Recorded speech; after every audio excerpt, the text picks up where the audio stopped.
Okay, I'm not restarting this video again. Whatever happens, we die like men. We keep going. Hello. Today I wanted to talk about my vision. Because I've talked a little bit about,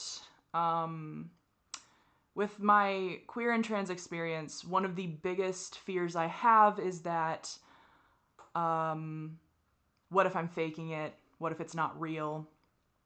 You know, there's no real test to test if you're queer or if you're trans. You just kind of have to figure it out yourself. You have to know that within yourself.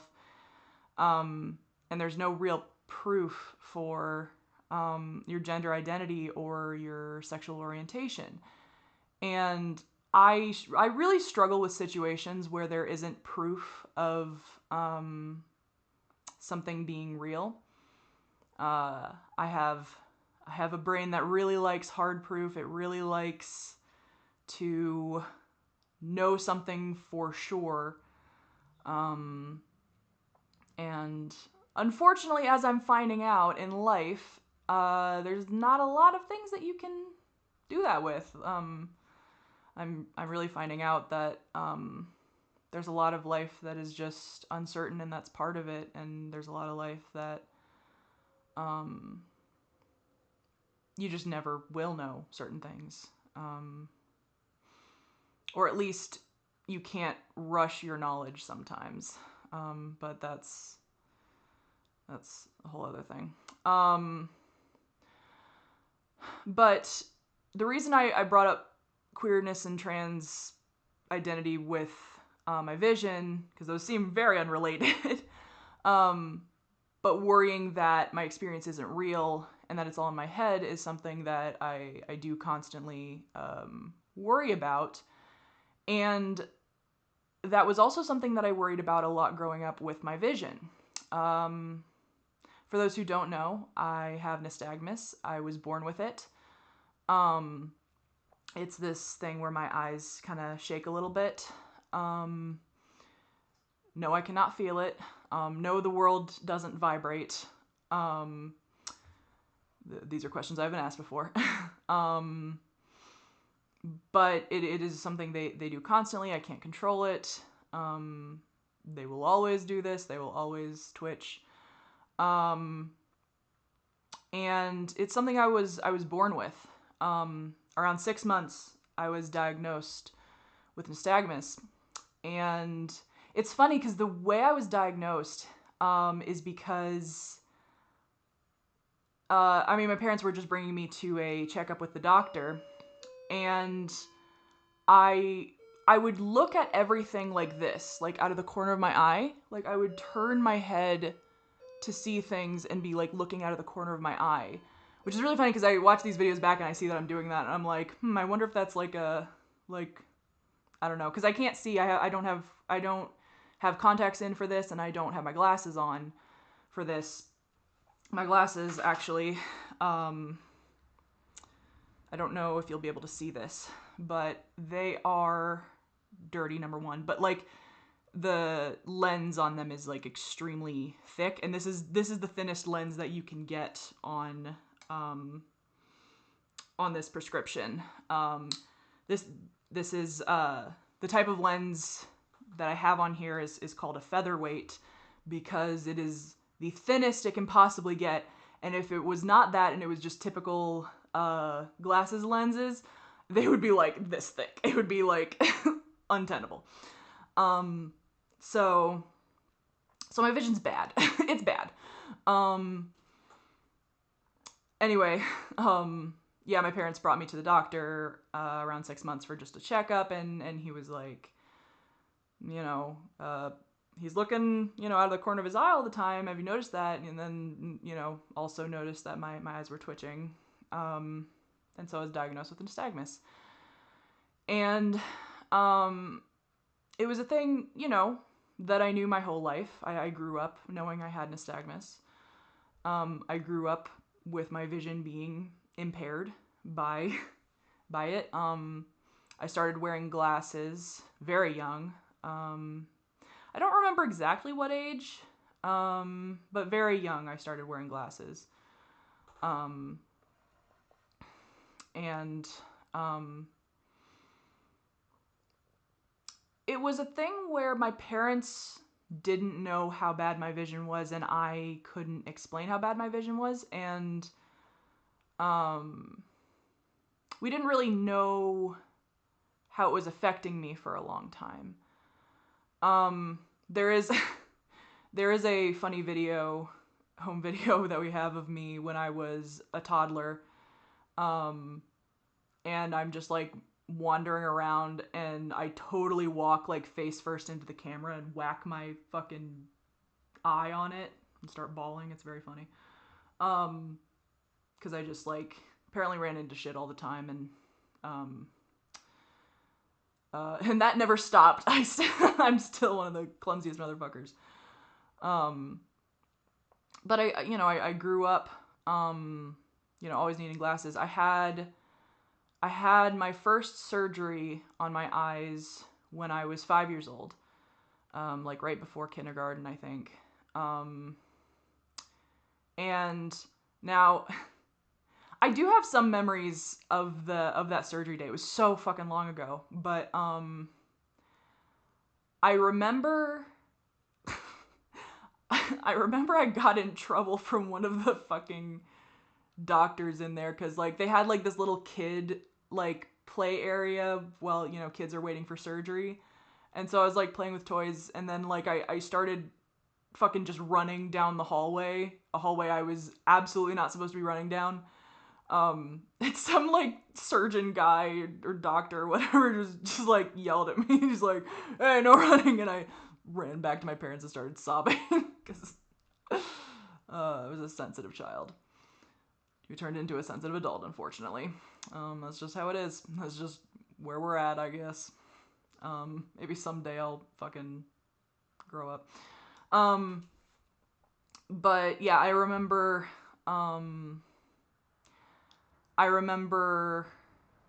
that for some reason, they let me like pick what vehicle I could be brought out of the hospital with. And they were like, you could be like being brought to my parents' car. And I picked this like shitty little wagon thing because it looked cool. It was like this little red wagon. I'm like, I want to ride in the wagon. Can I ride in the wagon? And then I remember when I was later brought out in the wagon, I regretted everything because it hurt. And maybe I was just kind of hurting because I'd been under anesthesia or something. But I remember regretting the wagon choice later. But yeah, I had my first surgery when I was 5, and the surgery was, with nystagmus, there's no real cure. You can't just like fix it. But what they did want to do is, because as a child I was like looking at everything like out of the corner of my eye. I don't know what my hands are doing. Whatever. They wanted to move my focal point because basically they didn't want me to like go around the rest of my life like looking at people like this, and just they wanted me to be looking forward because that's more socially acceptable and better on your neck. A genuine concern. It was partially for my neck. So yeah, I got that surgery. They like, from what I understand, and again, I was young when I was told this, so it's one of those things where I might be misunderstanding some things. But they just moved the focal point forward so that I was looking straight ahead instead of, because the reason the doctor said that my eyes were gravitating towards the corner is because like the eyes kind of stop, like they hit a wall, whereas when I'm facing forward, they can just move wherever, like they're kind of, and then, but if I have my eyes over here, they kind of just hit the wall, so it provided basically a little bit of stability for my vision. Because it's not like the world shakes. It's not like I can see things moving. The way I've started to describe it as I got older was I have a hard time catching the image. It feels like no matter how long I stare at something, I can't fully grasp what I'm looking at.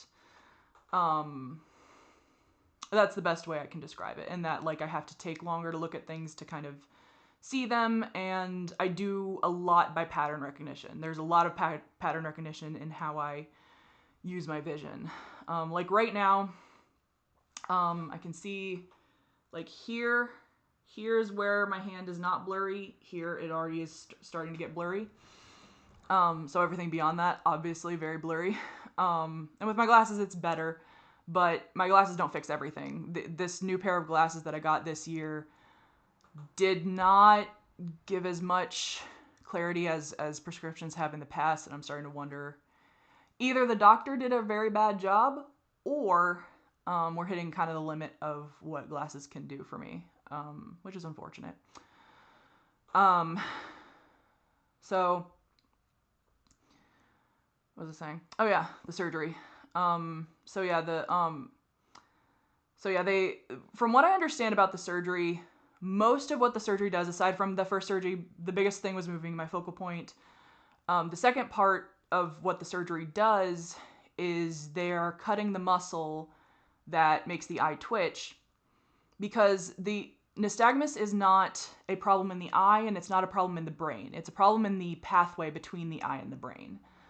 And it's almost always a secondary condition. Like you can get nystagmus from getting a concussion. You can get nystagmus from having albinism. It's usually always because there's something else wrong. For me, it's because my rods are not great. And so the other thing that cutting the muscle helps is it honestly just weakens the muscle. So your eyes either don't shake as violently, or or it slows it down or whatever. That's part of the surgery. Is it just makes the muscle weaker, which helps because they just don't really have a fix for it right now. They don't have a surgery to make them stop doing that. And honestly, it would be interesting because I feel like if it did fully stop, like that would probably fuck me up so bad, because it's been this way my whole life. My brain has adjusted. The world doesn't shake because my brain has adjusted. I did a lot of research on nystagmus in high school because I was doing a project for it, because I was like, why not? It's the condition I have, might as well do my project on this.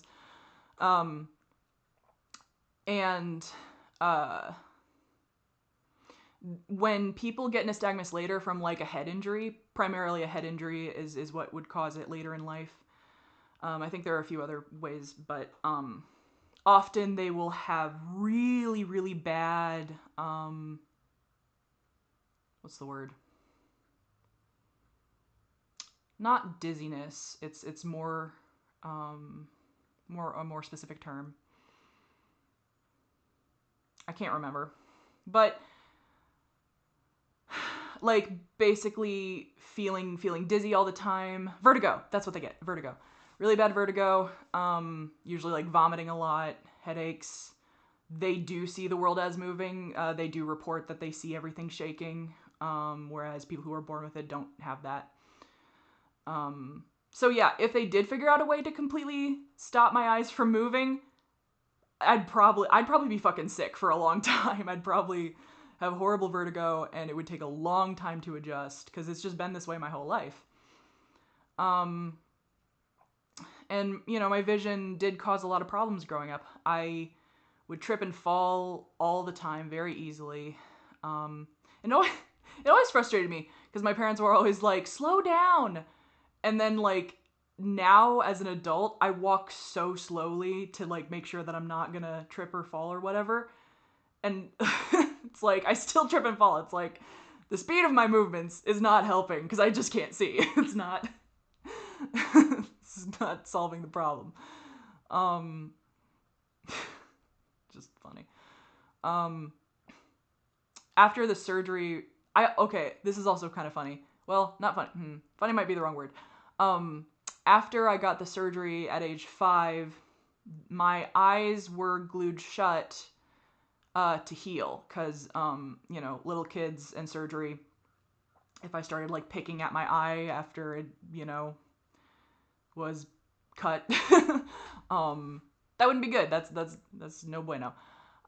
So my eyes were glued shut, and I remember I have this memory of not being able to open my eyes, and I was kind of freaking out at first because they probably told me beforehand that I wouldn't be able to open my eyes, but I was 5 and didn't retain that information. And so I have this memory of being at home on the couch, can't open my eyes, I'm blind to the world, and being fed Jell-O, and it was the worst Jell-O I've ever had in my life. It was like that Jell-O that has like bits in it instead of just like normal Jell-O, and I was like, this is gross, but I can't really do anything about it because I can't see. So I remember one of my parents' friends at the time brought over this little like children's book, and it was one of those books. I don't know if you've ever seen this. I don't even know if they still make these anymore. This is, I think, more of a 90s thing.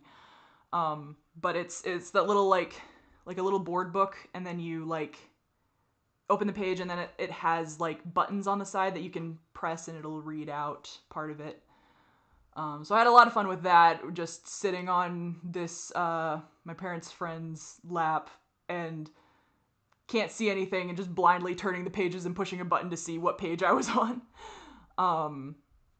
And then I don't remember this, probably because I blocked it out.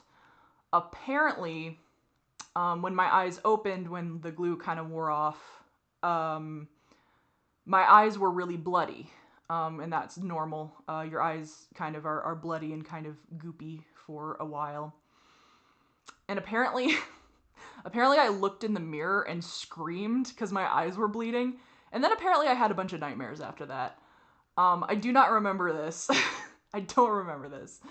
But that's what my parents say happened, is I got really fucking freaked out by looking in the mirror and having just bloody eyes staring back. And I actually got another surgery. I got the same surgery again later, because you can do the surgery multiple times, and they say it's kind of diminishing returns after like 2, but if you get it again, the idea is, again, to weaken the muscles further. Every time you do it, every time you cut the muscles, it's the twitching gets a little weaker. So, and that's ideal, I guess. I don't entirely know how it works. So I got the surgery again at 17, and the recovery was a little longer because you just don't recover as fast as when you're a little child. And I still couldn't see for a long time. And yeah, but I wasn't as freaked out by by the bloodiness that time, so but yeah, growing up, even though I knew I had nystagmus, I was having issues with things that I couldn't verbalize, and you know, we knew I had that condition, but it's one of those things where until you can kind of say what's happening, say what's wrong, it's hard to know exactly how bad it affects you. It took a long time for me to figure out how to verbalize certain things about my experience, and especially because I'm a fast learner. I've always been a fast learner. When I was a little kid, I was a very fast learner, and I learned a lot of pattern recognition tricks. Most of the way I see the world has to do with pattern recognition, which can sometimes be funny because like I've gotten pretty good at it, so it's pretty reliable, but there are times where my brain will assemble what I'm seeing incorrectly and result in very amusing outcomes. Like there was this one time where I was like walking downtown, and the way my brain assembled a certain arrangement of colors and shapes, I just totally saw a lion standing in the middle of town.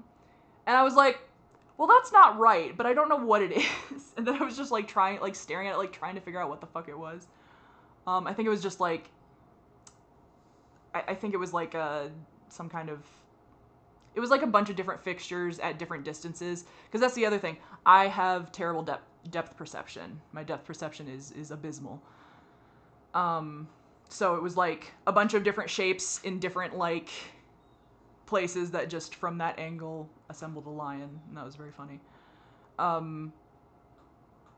And it can be scary sometimes. There was this one time as a teenager where I was fall is actually really hard for me to see. I would say of all the seasons, fall is the worst for my vision, like outside, because the colors in the sky are the same as the colors on the ground, and they're all like the leaves are different colors, and they're all scattered, and there's, you know, leaves covering the curb of the sidewalk, and like it's just a mess, and you know, the trees are no longer one solid big green shape. It's different colors. And then the leaves are falling, and so the colors are in the sky too. It's just a mess. Fall is a mess. Winter is second worst because no depth perception and not being able to see the shadows in the snow very well also results in a lot of twisted ankles. So, but there was this one time where, as a teenager, I was walking on my street, and it was fall, and I'm staring straight ahead. I'm not like I didn't even have a phone at this time, so like I'm not like on a device or anything. I'm just walking, and I hear a voice directly in front of me, a man's voice directly in front of me, and I like blink and like kind of adjust, and there's a guy like almost within arm's reach. I would have walked into him if he hadn't said anything, because I'm staring straight ahead. I'm looking where I'm going. Couldn't see him because the colors he was wearing and the colors of the background and everything just I couldn't differentiate. So stuff like that happens, which is funny and scary. Can't tell you how many branches I've walked face first into.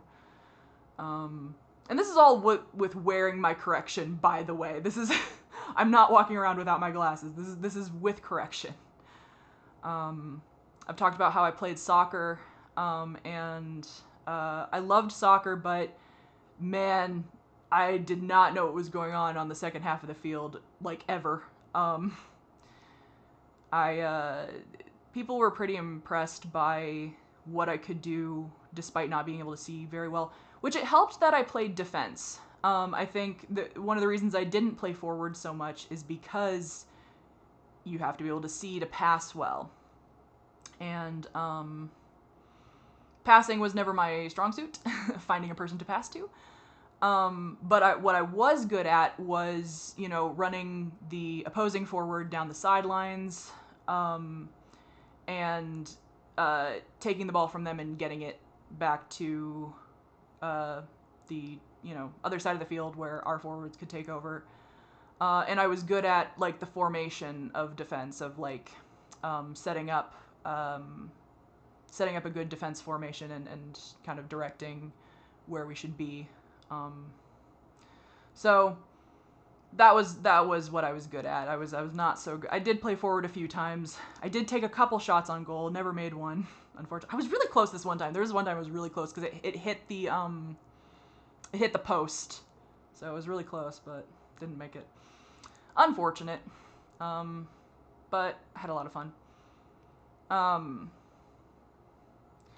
But yeah, like, despite knowing that I had vision problems growing up, I was always like, what if I'm faking it? You know, I can get by with the pattern recognition that I've, you know, developed. I've developed a lot of tricks. One of the hardest things about my vision is seeing while I'm in motion, because my eyes are already moving, so I can see things better if I'm sitting still, and like looking.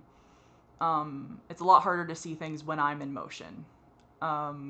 So, and unfortunately in life you are, you know, often in motion. So that was like one of the biggest issues, but I was always like, what if I'm faking it? What if my vision is better than it should be, or better than I think it is? Because, you know, it's about the practical application, right? Like, there's a difference between, you know, can you recognize these letters on the board at this distance? Yeah, I mean, they're blurry, but yeah, I can make out that, you know, there's like letters kind of have pretty unique shapes. So if it's like, that looks vaguely angular, it's probably an A, you know. That looks more boxy, it's probably an E, you know.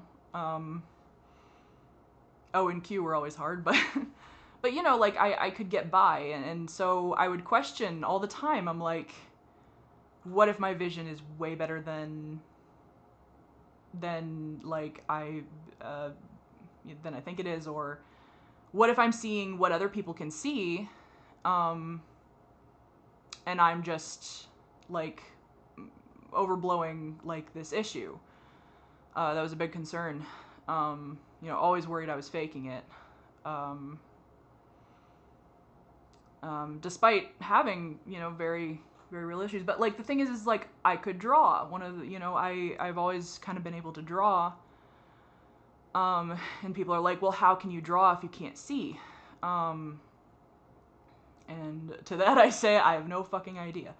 To that I say, I zoom in a lot on pictures on my computer to see the reference that I'm drawing. And also my art style is fairly simplistic when I'm sketching, and there's a lot of guesswork. There's a lot of approximation happening. But you know, I constantly, you know, I remember I was in maybe 4th grade when my dad was picking me up from school, and I was putting my books in my book bag, and my dad noticed. He was like, you're not looking at what you're doing, and yet you're like doing it fine. And he's like, you know, do you often not look at what you're doing? And I'm like, I don't know. And we started kind of looking closer at the things I was doing in the pattern recognition. And you know, there's a lot of tricks I've picked up, like pouring stuff into a glass has always been hard. You need depth perception for that, and it's just a hard skill to do. So a lot of I mostly use my ears when I'm filling a glass or filling a cup. It's like I do use some of my vision, but there's a lot of listening for the sound of fullness, you know, listening for because it echoes differently in the cup when it's more full versus more empty. What are other tricks? It's been a while since I've like explained my tricks to people, so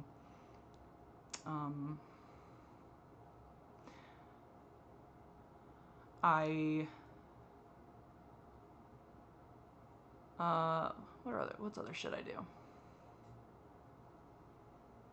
I do know my partners were very much, oh God, you're so blind, like, because I was still like questioning stuff when I was with them, and they're like, no, you can't see, don't.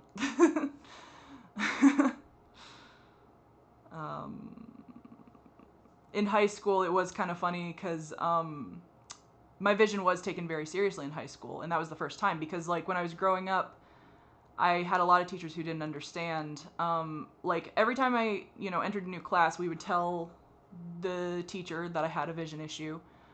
And then, so what they would do is they would let me like sit at the very front of the class. They would let me, often that wasn't close enough. So if they had something on the board, I could sit on the ground closer to the board to see what was happening. You know, large print when they could do it. A lot of times it's kind of a pain in the ass to print out large print for just one kid, so that didn't always happen.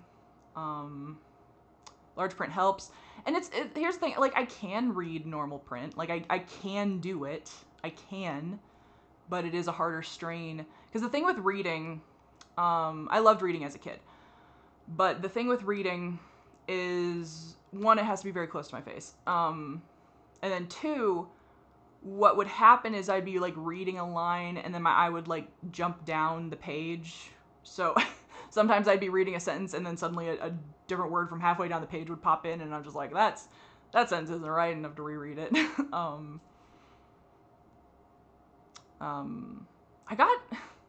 My gym teacher was kind of an asshole.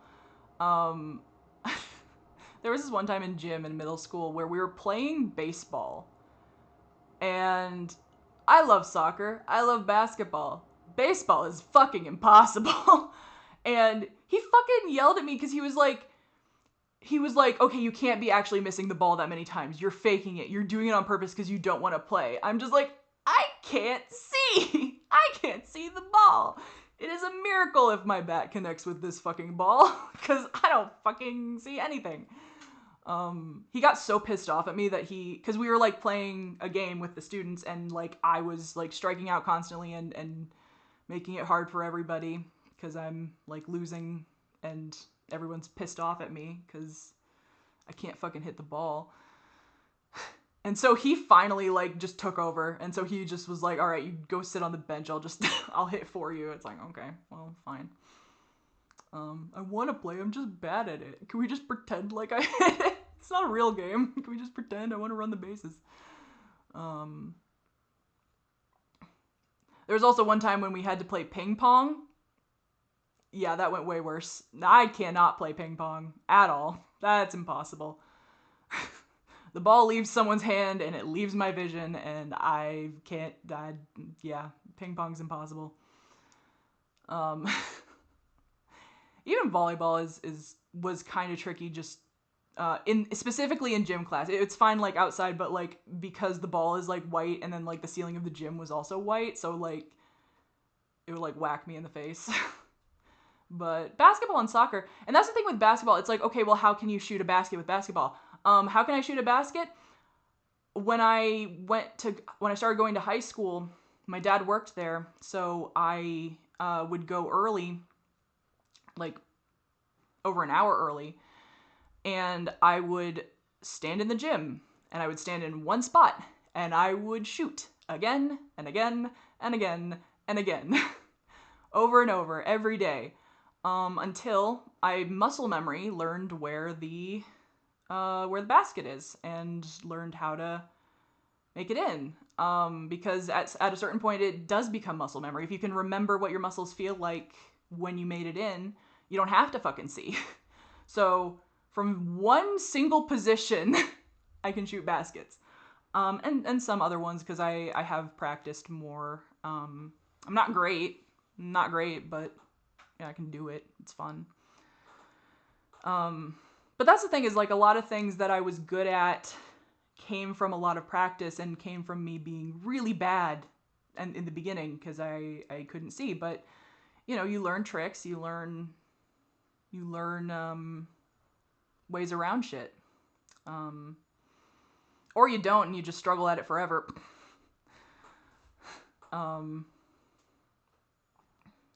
In high school, my vision was taken a lot more seriously because the school was made for people who had struggles with learning or autism or other things. Like my best friend in that school had dyslexia, so excuse me. And it was kind of a funny thing because with my group of friends, like if we ever went anywhere out in public, one of them would always commit to wearing some kind of bright color, so I could probably find them if I get lost. And also, it was kind of people's job to kind of make sure to keep an eye on me if I just got separated and then couldn't find them. That's the most embarrassing thing though, is like I get lost so easily because I can't map things out visually. Like I have lived in the town I live in since I was 5. I am 28. I've lived here for 23 years. God, I can still get lost like a street away. I'm very bad at visually mapping out places. I have a terrible sense of direction. I can get lost in a small building. Like I can get lost anywhere. I actually, when I was at college, a state away, there was this one time when someone dropped me off at like the downtown, which was very close to the college, like within walking distance. But I could not find my way back, and I didn't have a smartphone. I had a flip phone. And I'm a state away, lost not even a mile from my college, and I knew I was not a mile from my college, but I was also like, if I walk a mile in the wrong direction, you know, what am I gonna do? So I had to fucking call my dad and be like, can you help? I need to get back to my dorm and I can't read the road signs. Like, I can't see them even. I'm walking up to them and trying to look at the street signs and I can't read them. Can you help, please? So he had to direct me back home.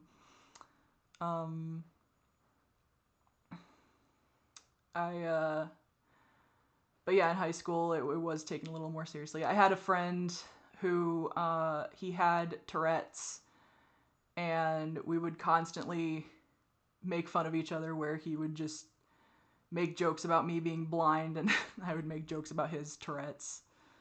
It was very funny. And yeah, that was always the thing, because it's like, okay, I'm really bad at like throwing and catching things, but then sometimes if I've done it for, like if I'm throwing and catching stuff with a friend, sometimes I can be kind of okay with it, and then people are like, you know, wouldn't it be? My one friend said, he was like, wouldn't it be really funny if you were just faking being blind this whole time?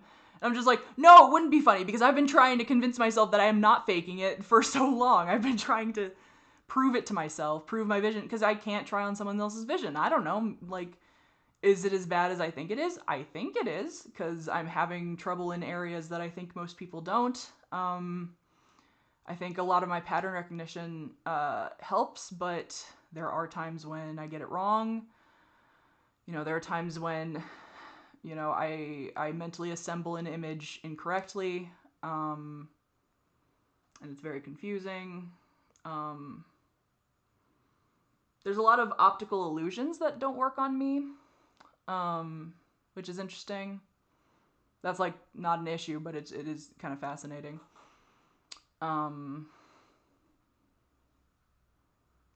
Yeah, it's been a thing that I questioned like my whole life. And even when I was an adult, I found out I qualified for a white cane. And the thing I found out about having a white cane is 70% of people who use one have some level of vision. Most people who use a white cane have some level of vision. It's not just for people who are completely blind and can't see anything. The population that makes up people who are blind or visually impaired, most of them do have some vision. It's not what everybody thinks, where it's just like, oh, it's just black, I can't see anything, you know? And the thing that determines whether you need a white cane or not is mostly a safety thing, because you know, maybe you can see decently, but are you safe crossing the street on your own? Cannot tell you how many times I've almost been hit by a car. I have had friends pull me back from the side of the road so I wasn't hit by a car. I have been nearly run over several times. This wasn't a car, but there was this one time where my boyfriend in high school, we were on a school trip and we were walking, and all of a sudden he fucking clotheslines me, just arm out, just like stops me in my tracks, and I look down and there's a baby in a stroller that I almost like fell on top of, because I was, it's not that I wasn't looking, I just didn't fucking see it. And I got really, the dad was really upset. He yelled at me a lot. Which fair, I almost killed his baby. But yeah, it's you know, it's, I mean, I can't drive because of my vision. I will never be able to drive, which is really unfortunate, because man, is it really inconvenient to not be able to drive in the United States, and especially in a place with almost no public transportation.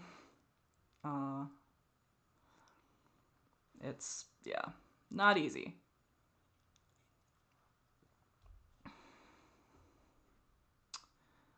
Trying to think of other shit with my vision.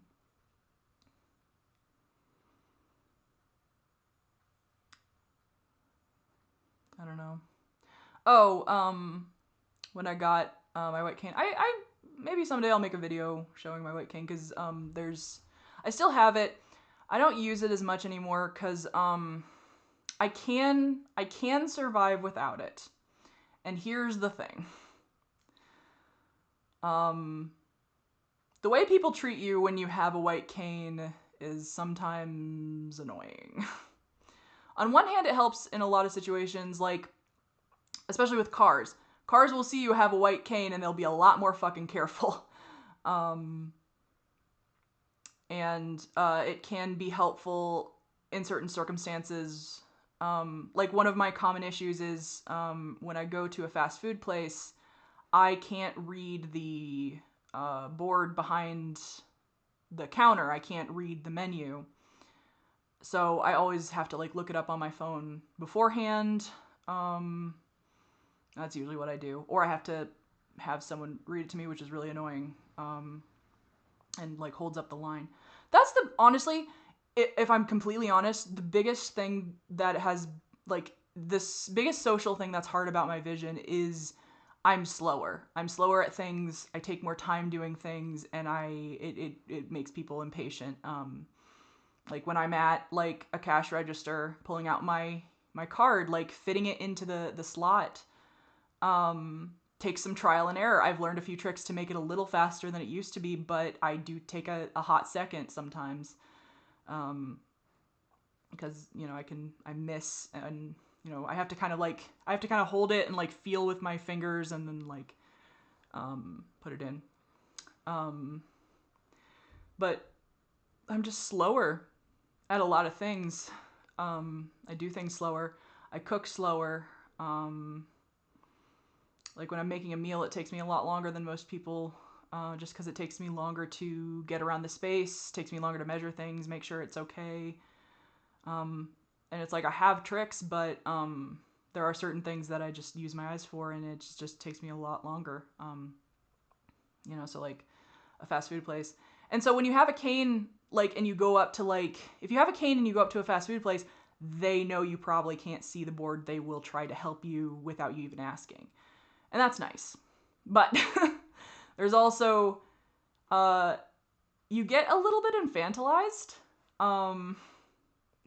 There was this one time when my partner was picking me up from the bus stop, and there was this guy, and I have a cane, right? It's a vision thing.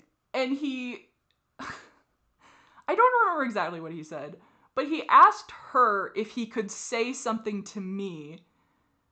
And she's like, yeah, like, why are you asking me? And then he starts talking to me and he starts yelling because it's like, I'm blind, not deaf. Like, what's wrong? It's very funny.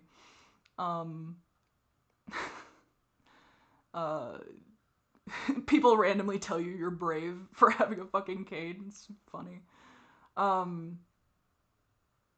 So it is nice that like sometimes people help, but then there is also a thing where if you show that you have any level of vision while you have a cane, people are like, oh, you're faking it. You're lying.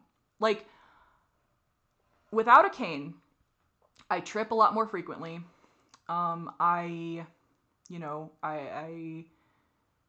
that's the biggest reason for a cane is it's a safety thing where preventing me from falling. That's the primary reason that I'm supposed to use my cane is because, it's to protect me from falling, because it just takes one really bad fall or one really bad timing at a crosswalk to hurt yourself pretty bad. So it's a prevention thing. It's a protection thing. It's supposed to help. It also is supposed to help because I spend a lot of my time when I'm walking looking at the ground to try to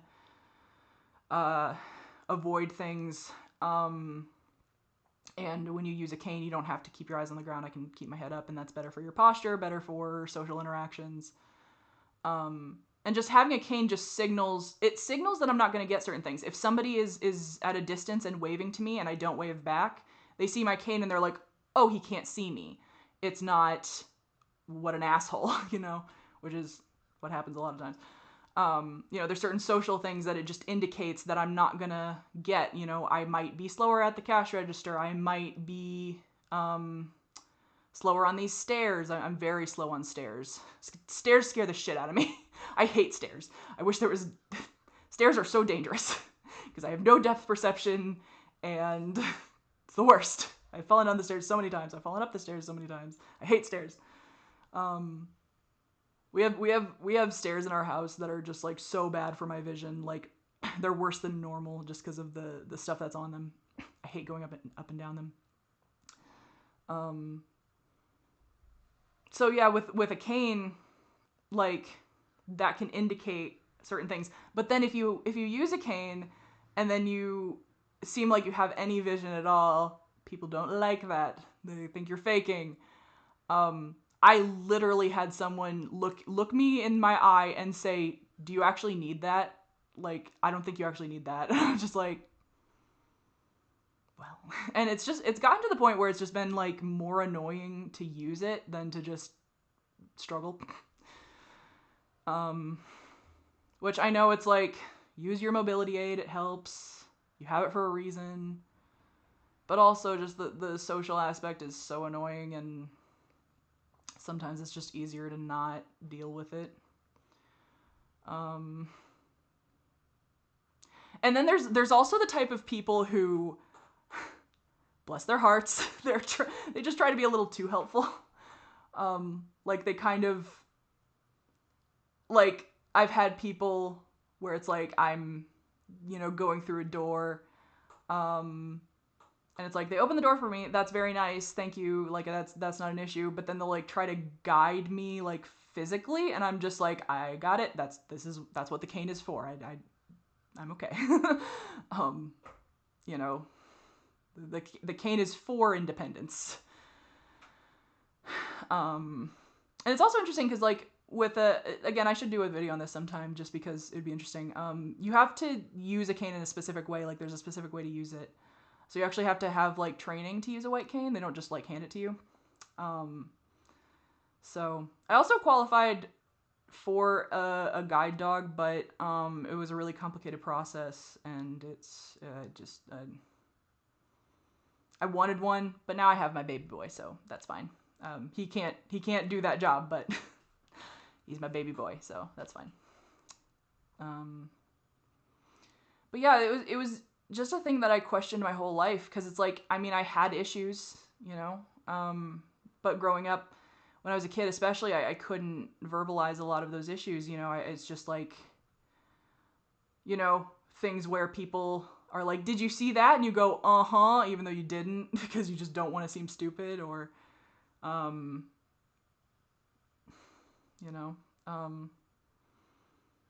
that's the thing that's like, when I talk about, oh, I wonder if I'm faking being trans, I wonder if I'm faking being queer, and it's like, I wonder if I'm faking my nystagmus. Like, I don't think you are, honey. Like, I don't think, no. I question my experience all the time, even when it's something that is medically provable. So, that's one of those things that makes me be like, I should be more confident in my identity. And in a lot of ways, I am confident in my identity. I wouldn't be making videos about my trans experience if I wasn't confident. I've done the thinking, I've done the experimentation, I've done all of that, and now it's at a point where I just have to trust myself, which is the hardest thing for me to do. I don't trust myself as far as I can throw myself, and I can't throw myself at all because I am a giant man. Yeah, but I'm trying to think if there's any other stories I have about my vision. It's been a trip.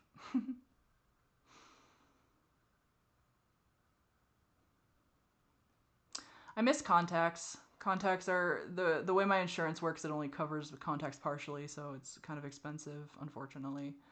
But contacts are way better for my vision than glasses because my eyes shake, right? So with glasses, the focal point stays the same, and then your eyes shake behind it. With contacts, it's like fused, not really, but fused to your eye, so the focal point stays on your eye even when it's shaking. Which means I can just see better with contacts. And I had my nystagmus doctor say, he's like, I think contacts should be mandatory for everyone with nystagmus because it's just better. Like it is inherently a better form of correction. So, I wasn't able to get contacts last year because I had to have glasses, because you should really have both. And my other glasses were really old. So I got glasses. So I'm hoping this year I can get contacts again. And what's interesting is I don't even know if I'm going to wear them for these videos, because there is such a benefit for my dysphoria and for being able to record these to not be able to see myself. When I can see myself, it makes it harder to record. It makes it harder to focus on what I'm saying, because I feel gross about my appearance and mannerisms and stuff. So it's like, would I even use them? I do sometimes wonder. My vision isn't supposed to be. I think it's not supposed to like degrade to a point, like when I've talked to the doctor, we haven't like talked to a point where it's like, oh, eventually you're going to be completely blind, but we also don't know. There's a little bit that you just don't know. So I don't know how that's going to go. But I've been wanting to learn Braille just in case, also because it'd be easier, because reading hurts. But honestly, audiobooks are the better answer, because there's hardly any Braille anywhere. Like, getting a Braille book is hard, and they're really cumbersome.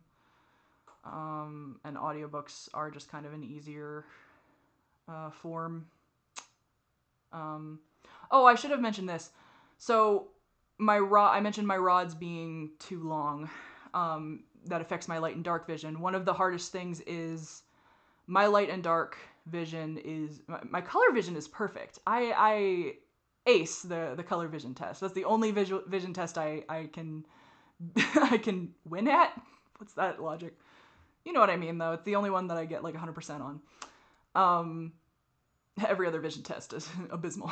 But my light and dark vision is not good. I need things to be pretty bright to see, and sunlight is the best light. Every indoor light pales in comparison to what the sun allows me to see. Even dim sunlight helps. But my vision does, around dusk, when most people can still see, but like when the sun like just dips below the horizon, that's like, I'm done. I can't see shit. I'm borked. I can't see anything. Which is real fun, you know. A lot of needing my friends to walk me home in the dark. A lot of there was a time on college campus when I totally got lost in the dark. I did figure out my way on my own that time, because it was on campus, so I'm like, I can figure this out. I got it, and I did find my way home eventually. But it was completely dark, and I didn't have a flashlight on my phone because it was a flip phone.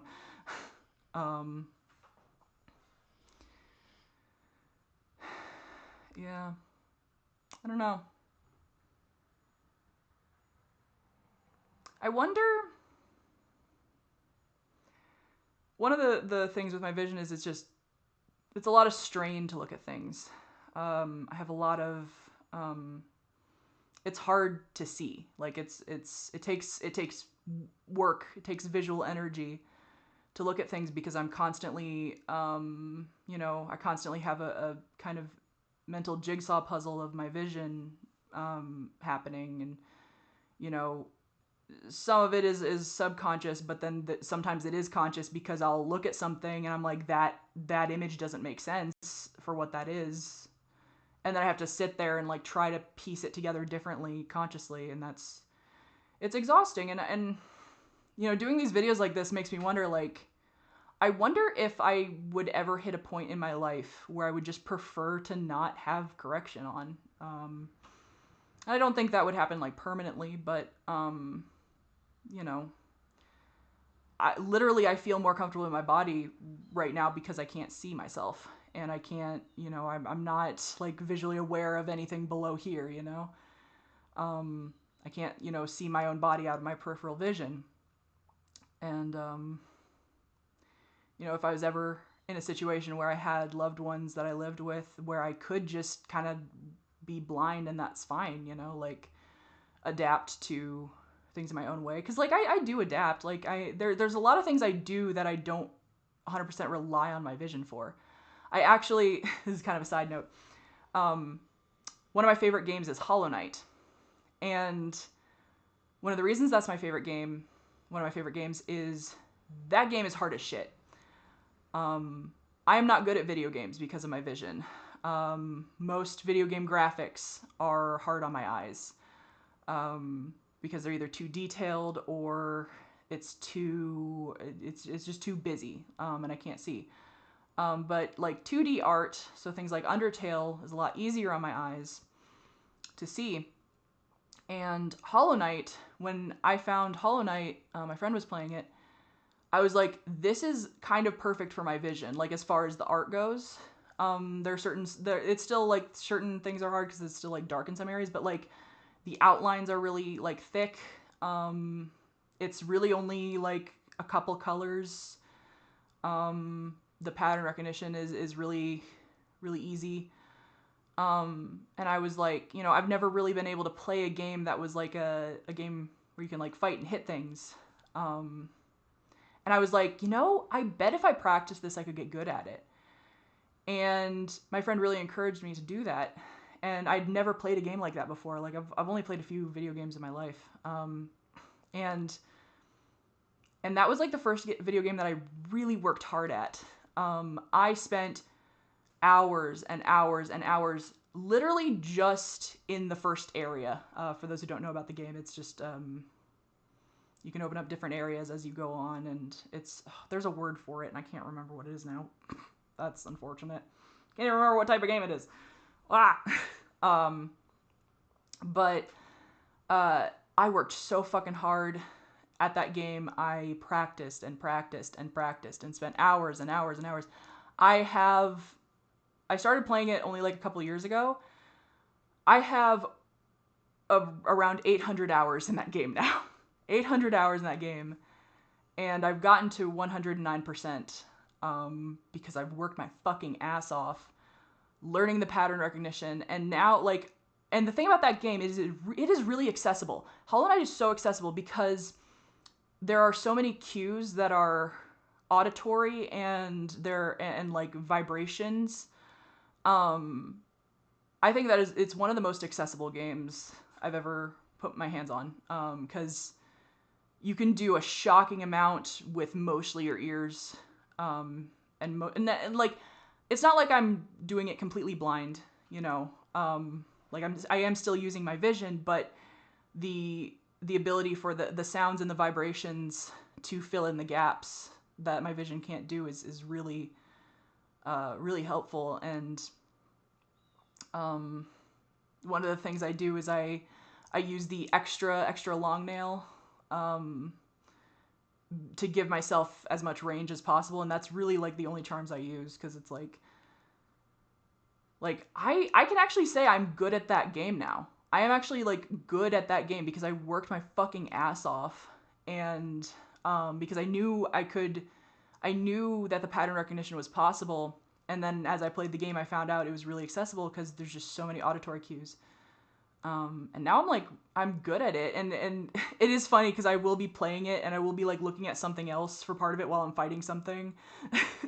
So, because I don't have to use my vision for all of it. I can, a lot of it is muscle memory now because I've played it so many times. Like I play it over and over and over and over. I play like the first 12 hours like over and over and over again. Because I'm a nerd. But yeah, so my next goal with my vision is just to get better at drawing, because I worried for a long time that I had hit a plateau that, I could never improve, because of, I can only see so much. But now I'm kind of like, I wonder what I could do with it. I wonder, if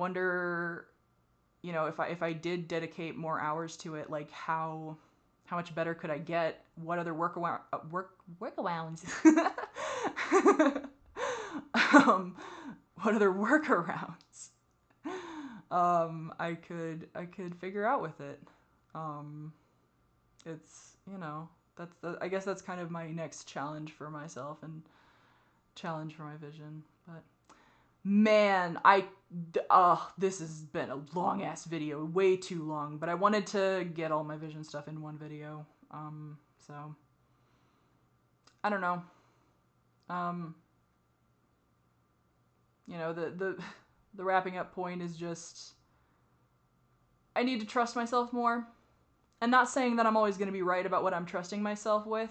Not saying that I'm always going to know shit. I think it is important as a human being to always know that you can be wrong. That is just a very important thing to keep in mind.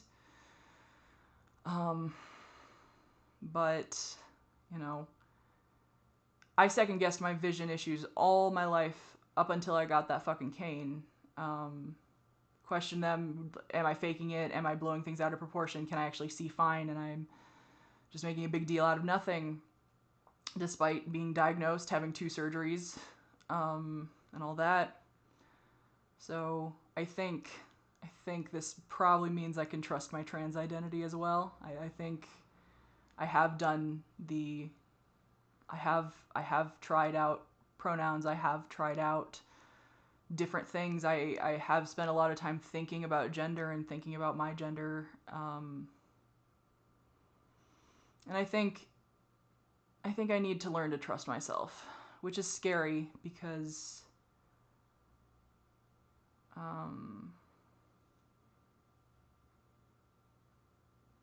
there's so many things in life that we just can't know.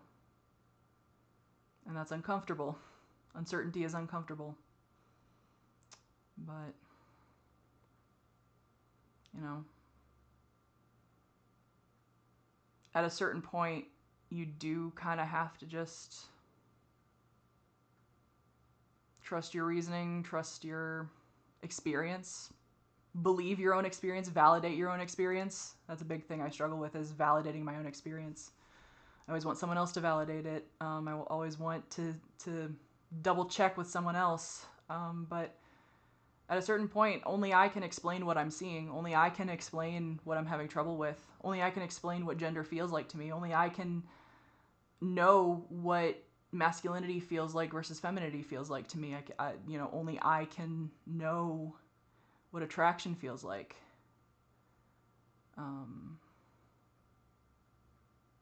That's only something I can know for myself.